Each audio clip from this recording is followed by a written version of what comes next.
বিয়ে করার পরে সুখে থাকবেন কিভাবে? বিয়ে তো সবাই করতে পারে। একজন মুসিও বিয়ে করতে পারে, একজন কোটিপতিও বিয়ে করতে পারে, আবার একজন রিক্সা চালকও বিয়ে করতে পারে। তো বিয়ে করাটা কোনো বীর পুরুষের কাজ নয়, বরং বিয়েটাকে মৃত্যু পর্যন্ত টিকিয়ে রাখা এটাই হচ্ছে একটা বীর পুরুষের কাজ। তো বিয়ের পরে বিয়েটাকে টিকে রাখতে গেলে আপনাকে কিছু কাজ করতে হবে। আজকের সমাজে আমরা দেখছি অনেক মানুষের বিবাহ বিচ্ছেদ হচ্ছে, বিয়ে করে যাওয়ার পথেই আবার তালাক দিয়ে যাচ্ছে, বিয়ে করার 3 দিন পরেই আবার তালাক হচ্ছে। তো কেন এই সমস্ত ঘটনা ঘটছে? আপনি যদি চান যে বিয়ের পরে আপনি সুখে থাকবেন, তাহলে আমার এই কথাগুলোকে আপনি মেনে নেন, দেখবেন যে ইনশাল্লাহ আপনি আপনার পরিবারকে নিয়ে সুখে আছেন।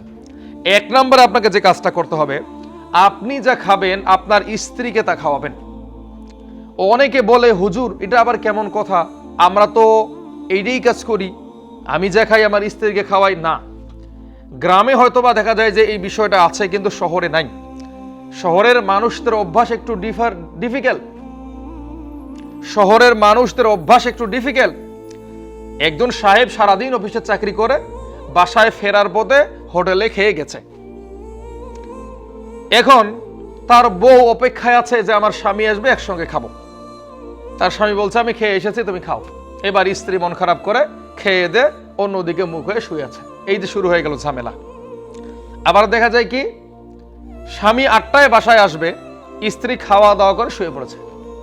স্বামী এসে কাজের লোকের কাছে খাবার খেয়ে শুয়ে পড়লো। এই যে একটা মনোমালিন্য।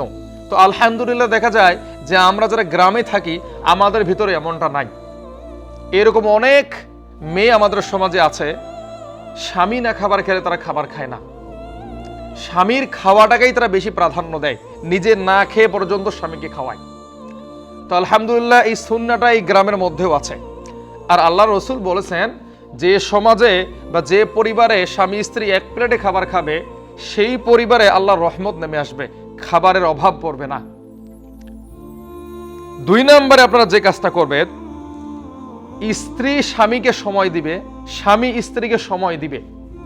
সারাদিন আপনার কাজ করতে হবে না, 10 মিনিট 5 মিনিট আধা ঘন্টা আপনি একটু একে অপরকে সময় দেন, একটু কথা বলেন, হাসাহাসি করেন, বউকে খুশি রাখার চেষ্টা করেন, জোকস শোনান, ইত্যাদি ইত্যাদি। এক কথায় একে অপরকে সময় দিতে হবে। বিশেষ করে যারা চাকরি করে ঢাকা শহরে গার্মেন্টসে, বেশিরভাগ স্বামী স্ত্রীর বনিবনা হয় না কেন?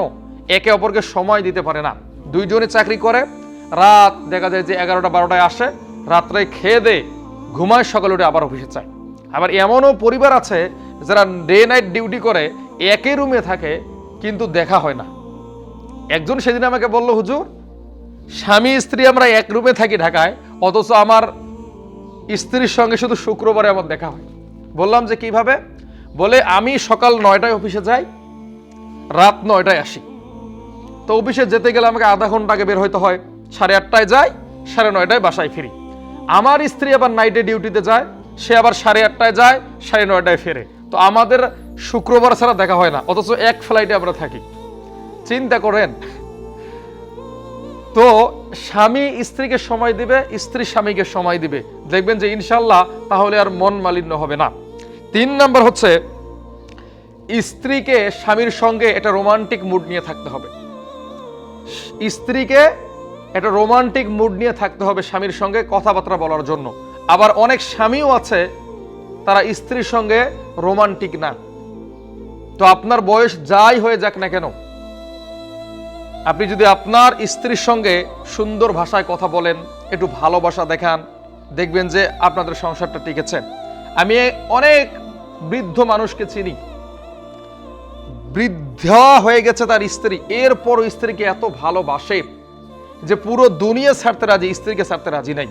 আবার অনেক মহিলা আছে, স্বামী মারা গেছে কত বছর হয়, যুগ যুগ ধরে স্বামীর বাড়িতে পড়ে আছে, নানান যন্ত্রণা সহ্য করেও বলছে যে আমার স্বামীর বাড়ি, এটাকে ছেড়ে আমি কখনো যাব না। 4 নম্বর হচ্ছে, স্ত্রীর বেশি ভুল ধরবেন না। অনেকে কি করে, কথায় কথায় স্ত্রীর ভুল ধরে। যদি তরকারির মধ্যে একটু লবণ কম হয়, এটা নিয়ে মারামারি কাটাকাটি। তো এইরকম স্ত্রী ভুল ধরতে যাবেন না। আপনি যেমন বাইরে পরিশ্রম করেন, আপনার সন্তানকে নিয়ে, আপনার বাড়িকে নিয়ে, আপনার বাড়ির কাজকর্মকে নিয়ে আপনার স্ত্রী প্রচুর ব্যস্ত থাকে, এই জন্য একটু এদিক ওদিক হতেই পারে। তো স্বামী স্ত্রীর ভুল ধরবে না বেশি, স্ত্রী স্বামীর ভুল ধরবে না। তবে যেগুলো ভুল ধরার দরকার সেগুলো ঘরের মধ্যে এনে তাকে চুপচাপ বুঝিয়ে দিবে, জনসম্মুখে কখনো বলবে না। 5 নাম্বার হচ্ছে স্ত্রীকে দিয়ে বাবা মা আত্মীয় স্বজনের খেদমত করাবেন না। অনেকে বলে আমি বিবাহ করেছি আমার পিতামাতার খেদমত করার জন্য, এটা ভুল। আপনার পিতামাতার খেদমত আপনি করবেন, আপনার স্ত্রী করবে কেন? সে তার যদি খেদমত করতেই হয় সে তার বাবা মার করবে। হ্যাঁ, তবে কোনো স্ত্রী যদি স্বেচ্ছায় তার শ্বশুর শাশুড়ি খেদমত করে, এটা আল্লাহ এবং তার রাসূলকে খুশি করার মতো একটা কাজ। তবে আপনি বলতে পারবেন না যে আমার পিতামাতার খেদমত করতে হবে, না, এ অধিকার নাই। আপনার স্ত্রী আপনার খেদমত করবে, তবে সে যদি করে এটা ভালো কথা।